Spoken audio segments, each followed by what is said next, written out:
नावाच्या मुलाशी झाले। लग्नानंतर मी आणि माझा नवरा सूरज आम्ही दोघेही शहरात राहायला आलो आणि शहरामध्ये दोघीच होतो। माझ्या नवऱ्याला खूप चांगली नोकरी होती आणि पगारही लाखांमध्ये होता, त्यामुळे मला कशाचीही कमतरता नव्हती। आमचा खूप मोठा फ्लॅट सुद्धा होता।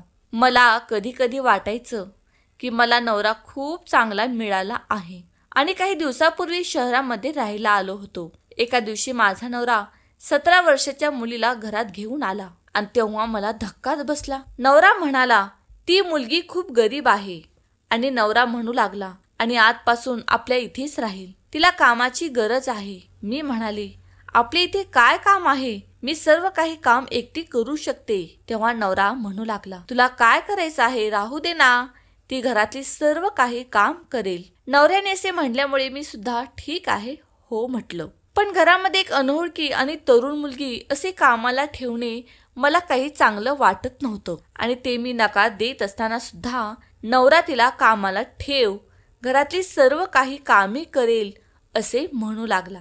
तेव्हा रात्री रूम मध्ये गेल्यावर नवऱ्याला विचारावं की ती मुलगी कोण आहे, तर नवरा लॅपटॉप घेऊन बसला होता आणि त्याची ऑनलाईन मीटिंग चालू होती। मी रूम मध्ये जाताच नवऱ्याने मला हात धरून सांगितले की गुपचूप थांब, बोलू नको, माझी मीटिंग चालू आहे।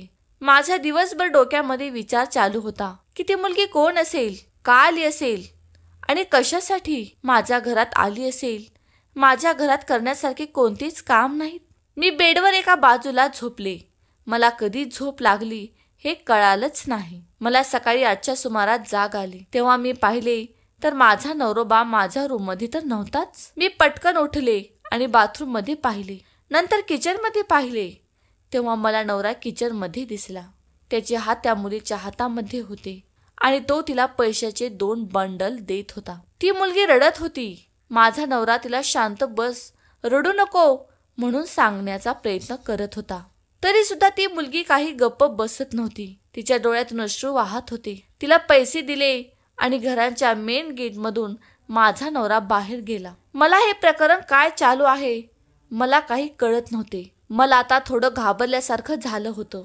माझ्या मनात वेगवेगळे विचित्र विचार येऊ लागले होते। माझ्या मनाला वाटायचं की मी जे विचार करत आहे ते काही बरोबर नाही आणि मी येऊन रूम मध्ये बसले। तेव्हा ती मुलगी माझ्याकडे आली। तिने डोळ्याचे अश्रू पुसले होते आणि म्हणाली, मॅडम साहेब आज शहराबाहेर गेले आहेत, आज संध्याकाळपर्यंत परत येणार आहेत, त्यांची महत्वाची मीटिंग होती, तुम्ही झोपला होतात त्यामुळे त्यांनी तुम्हाला उठवलेच नाही आणि तुम्ही उठल्यावर मी तुला निरोप कळवावा असे सांगितले आहे। मला त्या मुलीची बोलायला अजिबात आवडत नव्हते, त्यामुळे तिच्याकडे बघत पण नव्हते।